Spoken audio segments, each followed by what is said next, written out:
John noticed something unusual on his wife, Emily's body. Her once smooth back now bore marks that aroused his suspicion. Emily, where did these marks come from? Emily avoided John's gaze and refused to answer. Over the past 2 months, she had been distant, almost as if she was tired of him. Are you seeing someone else, Emily? Emily's eyes filled with fear. You did this to me, John. John was confused. 6 years ago, he married Emily, a nurse at the county hospital. He was a freelance writer, facing a creative slump after the success of his last bestseller. Our life was peaceful and uneventful. We bought a house, and I made sure your name was on the deed. Emily insisted she wasn't with him for the money. But recently, John noticed unusual symptoms in himself. Frequent dizziness, palpitations, fatigue, and memory lapses had become common. Take a good rest, great writer. She placed a cup of hot tea and his favorite dried plum pastry on the table, gently patting his shoulder. Her eyes were slightly swollen, as if she had been crying. Dr. Smith, a psychiatrist and Emily's cousin, prescribed anti-anxiety medication for John. One night, while Emily was taking a shower, her phone buzzed. Out of curiosity, John picked it up. The message was from an unknown number. Don't let John know? What does this mean? When Emily returned to bed, John held her close, but she seemed resistant. He noticed the marks on her back again. Are you seeing someone else behind my back, Emily? You've really gone too far. Enough, John. Emily pulled the blanket over her upper body, her eyes red with tears. Have you no shame? I saw the message from that guy. How are you going to explain that? Message? Emily glanced at her phone and sighed deeply before breaking into tears. John, let's get a divorce. John was stunned. Divorce? Why? You did this to me, John. I'm afraid if I stay with you, you'll end up hurting me. John suddenly realized something crucial. Another person was taking control of his body, destroying. The term dissociative identity disorder echoed in my mind. It wasn't new to me.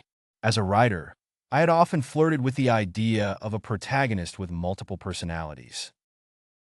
I couldn't accept this diagnosis. It felt like a massive blow. My brain malfunctioning. And with my fame, this must remain a secret.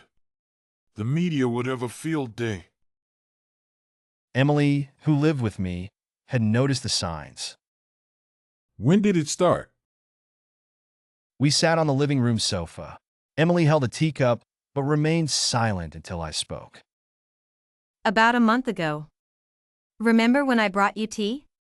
You grabbed my arm tightly, looked at me with a terrifying expression. I thought you were joking. She sighed softly, lowering her head.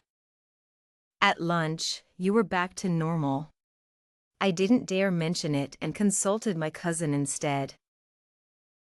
Emily described chilling events. 2 weeks ago, our cat went missing. When found, it had been harmed and left in the backyard. That day, I saw you holding a knife, staring at me through the glass door with a twisted smile. I contacted my cousin immediately. Emily's cousin suggested reasons for my strange behavior. You're dangerous. The other you. I'm scared you might harm me too. Her swollen eyes and the injuries I caused felt like repeated blows to my heart. To ensure safety, I cooperated with David and began treatment. I hoped for a miracle through medication and therapy. However, things didn't improve. My perception began to distort. Every night, I heard knocking from the ceiling, but Emily never did. The lights at home became glaring. My desk lamp flickered, and my keyboard malfunctioned. You're mistaken, John. From initial denial to self-doubt and eventual acceptance, I reached my breaking point. In rage, I smashed my computer on the floor. Emily watched from the doorway. The laptop was beyond repair. At the hospital, Emily and David whispered. I sat on a bench outside. Their expressions were disdainful. Why are you mocking me? I grabbed David by the collar and punched him. What are you doing? Emily pushed me away to help David. Everyone in the hospital saw my actions. I had become a madman. The other personality seemed to be consuming my consciousness. After leaving the hospital, Emily didn't come home with me. I think we should take a break. She walked away without looking back. I didn't dare stop her. The other me was eroding. Emily's parents had passed away early on, leaving just me and David as her only family. She packed her bags and left home. Her eyes, filled with reluctance and sorrow, were the last thing I saw before she resolutely walked away. I wanted to spend my life loving and protecting her, but I had become her greatest threat. Feelings of helplessness and humiliation consumed me. John took his medication on time and kept his doors locked, trying to manage his condition. The symptoms of drowsiness and anxiety worsened, keeping his nerves constantly on edge. For 2 weeks, he isolated himself at home, fearing that if he lost consciousness, the other personality would take over. Fortunately, nothing unexpected happened. One night, as John lay resting on the sofa, there was a knock at the door. It was already past midnight. When he opened the door, no one was there. The knocking continued several times, causing John's anxiety to spike. Who could it be at this hour? John covered his ears to block out the sound. Then he heard a familiar voice. John, are you home? Hesitantly, John walked to the hallway and opened the door. How have you been feeling lately? Any improvement? David took a bottle of pills from his briefcase and placed it on the coffee table. John didn't respond, but his sunken eyes and dark circles told David everything. It's okay. There's always hope with treatment. As David stood up to leave, John grabbed his arm. How's Emily? Does she? She's staying at my place for now. She misses you too, but she doesn't know how to reach out. Thinking about what he had done to Emily during his episodes filled John with guilt. Take your medication on time, get plenty of rest, and most importantly, communicate with others. You can't keep isolating yourself. David pulled open the living room curtains, revealing the rain outside. After taking his medication, John walked David to the door, but a sudden bout of dizziness caused him to lose his balance. When John came to, he was lying on the floor, covered in blood. David was next to him, a knife protruding from his chest. What have I done? Seeing the blood-soaked living room and David's lifeless body, John panicked. He reached for the phone, but stopped halfway. Taking a life is a serious crime. Even if I am mentally ill, I would still be confined to a psychiatric hospital. A dark thought crossed John's mind. Dispose of the body? David's car was still parked outside, and its records would show he had been there. I can't do this! I'm not a killer! In a state of panic, John couldn't think clearly. But for now, he had to deal with David's body. When the body was gone, apart from a large pool of blood on the floor, David's body had vanished. What's happening? John leaned against the living room wall, breathing heavily, sliding down slowly. It must be my other personality. It has to be. The crimson blood on the floor was real, and the metallic scent filled the air, making John's stomach churn. Ugh, can't handle this. After a while, John managed to stand up, trembling, facing the large mirror in the living room. Ah! What have I done? Covered in blood, John was terrified. Had his second personality killed David and moved his body? What on earth is going on? John pulled out his phone to check the hidden camera app, but heard a strange noise from the bedroom. Someone's there. He tiptoed to the bedroom door, pressing his ear against it, but the sound vanished. Where did it go? Turning around, John saw someone in his clothes and a creepy mask, stained with blood, standing behind him. Who are you? John, I am you, and you are me. Now that I've gotten rid of this troublesome man, guess who I'm going to target next? Huh? Realizing it was his second personality, John felt fear outweighing anger. No! You can't! Regaining strength, John pushed the masked figure away, grabbing his phone and car keys, and fled the house. Emily, please be safe! Inside the car, John immediately called Emily, but she didn't answer, so he left a voicemail. Emily, my second personality wants to harm you. I'm so scared. What should I do? Starting the car, John set the navigation to David's house, knowing Emily was alone and vulnerable. Thunder roared and rain poured down as John drove through the night, hands trembling uncontrollably on the steering wheel. This is foolish. Rushing to Emily plays right into his hands. John stepped on the brake, but the car wouldn't respond and didn't stop. The speed didn't decrease, and the accelerator was stuck. No! No! No! Stop! Seeing a large truck approaching, John swerved sharply, crashing into the guardrail. With a loud bang, the guardrail broke, and the airbags deployed. I can't control anything. Car and all, John plunged into the icy river below. Is this the end? In his final, the violent jolt of the crash sent my head and upper body smashing forward. Am I going to die? The car quickly filled with river water, submerging everything inside. Water flowed into my lungs, causing pain and suffocation. I fumbled for the seatbelt and unfastened it, then used my elbow to strike the shattered window. It's pitch black outside. All I hear is rushing water. Finally, I created a gap and used my legs to kick open the window. More river water gushed in, and with my remaining strength, I swam out of the sinking car. When I woke up, it was still dark.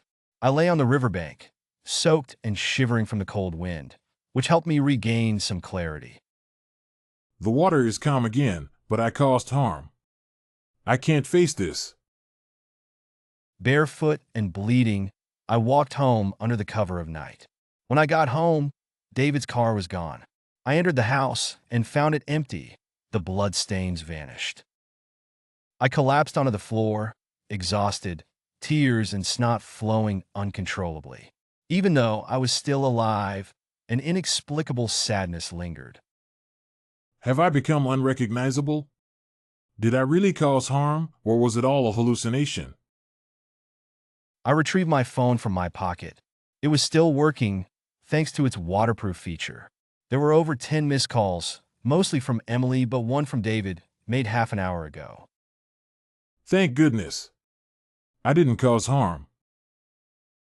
But relief was short-lived. The police arrived. Mr. John, we received a report accusing you of intentional harm. We need to investigate.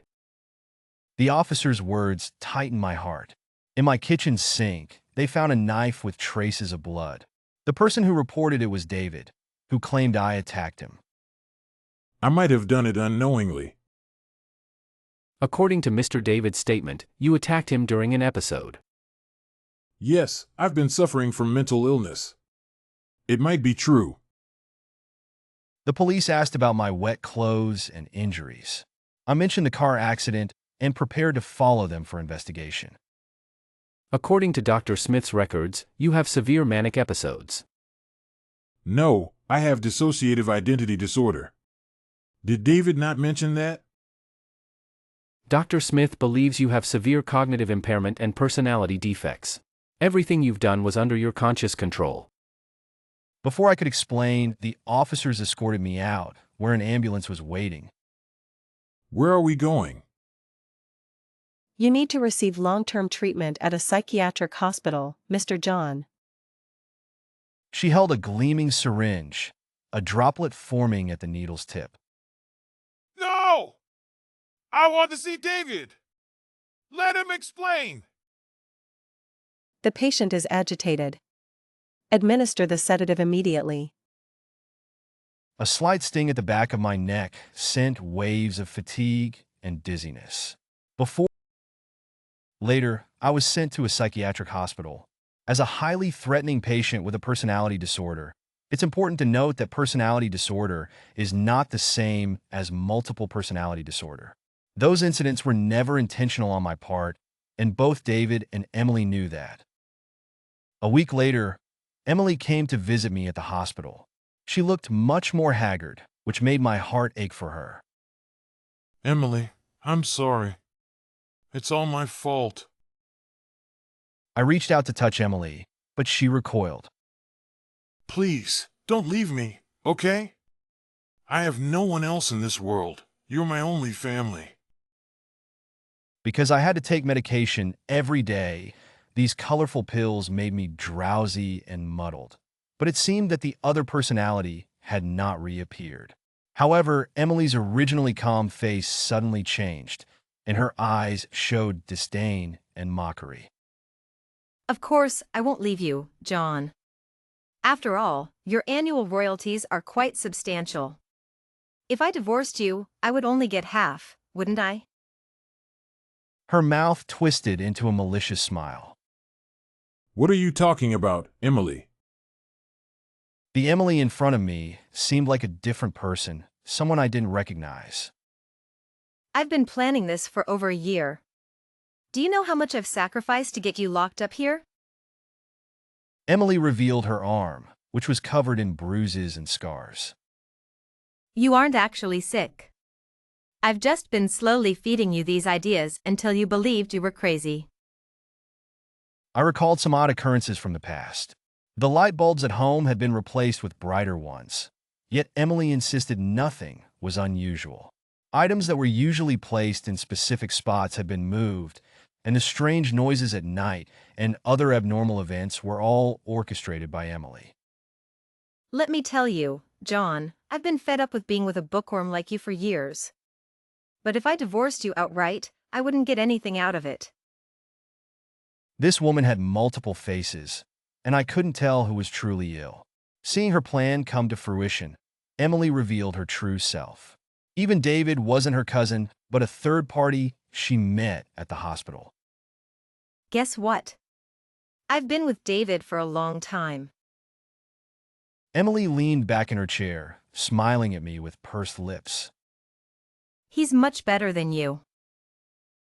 Her words instantly enraged me. I stood up abruptly and lunged at her, but the orderlies quickly restrained me. You witch! I'll end you! My anger completely clouded my judgment.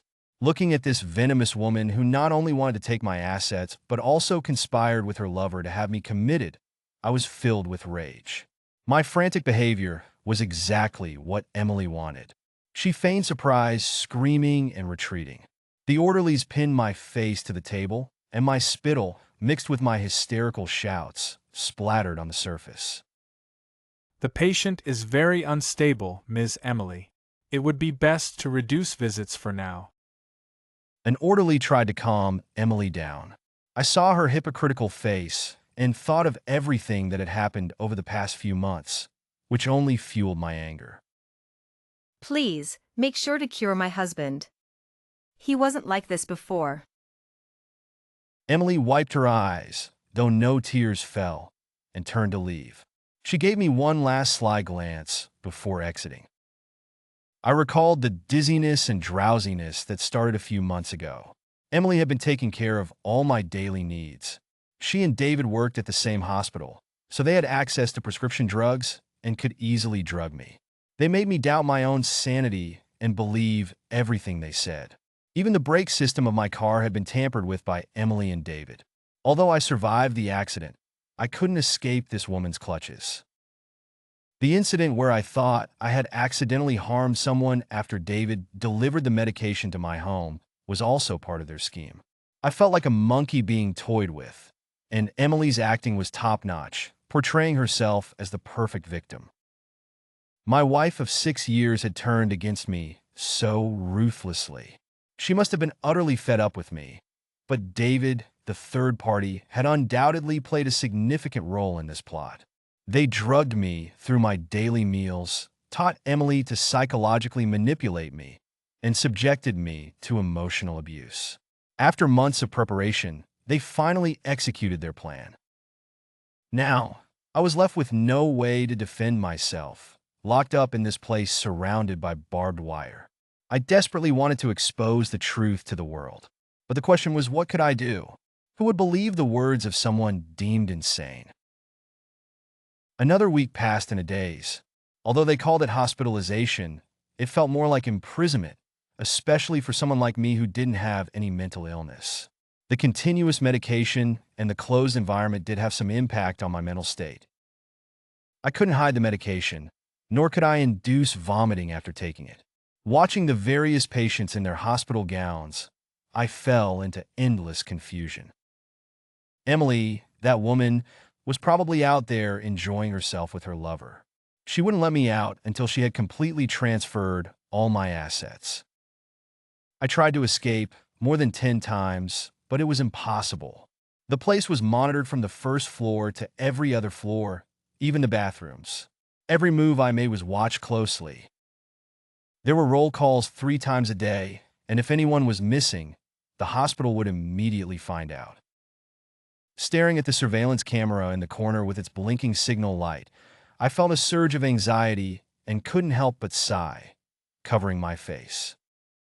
But then I remembered that I had installed a hidden camera in my house. Originally intended to secretly record my own activities, it must have captured everything that happened the night David came to my house. I stood up excitedly and ran down the corridor to find a nurse. I have proof. There's a hidden camera in my house. It recorded everything. Calm down, you're just imagining things.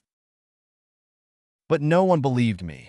They dismissed it as the delusions of a madman. To make them feel the urgency, I broke the handle of my toothbrush while waiting in line to brush my teeth one day and took a young girl with mental illness hostage. Don't move! If anyone moves, I'll hurt her. The girl in my arms didn't struggle at all. She looked at everything happening with a numb expression, unresponsive. Call the police immediately. If I don't see them within 10 minutes, I will harm her. It wasn't until the sharp end of the toothbrush handle pierced the skin on the girl's neck that she began to panic and scream. 4 or 5 male nurses didn't dare to act rashly. This indeed alarmed the higher-ups in the hospital. Seeing me explain everything logically, they might have chosen to believe me. The police did come, and after recording the locations of the hidden cameras and the conspiracy between David and Emily, they initially found it hard to believe. We need to review the footage before making any judgments. But as they reviewed the footage from the night, they saw David drugging me and staging a murder scene in the living room. This is undeniable evidence. We will take action immediately. After I woke up and moved around the living room, David, who had been pretending to be a corpse, got up and hid in the walk-in closet. The camera in the closet clearly captured him changing clothes. Then came all the incidents I experienced. They had planned for me to meet a tragic end in a car accident, but I survived. Their plan was flawless, but Emily's eagerness to flaunt her success and the hidden cameras I had set up unintentionally brought their scheme to light. Justice was served, and Emily and David were arrested for their crimes. I was able to leave that place and return home. The only thing I couldn't understand was why Emily had changed. Had she really turned against me completely once her feelings shifted? Did all those years of affection mean nothing to her? I would never know the truth. Sitting at my desk, Typing on the keyboard, I wrote down my experience. It was all based on reality, but reality was far more brutal than any story.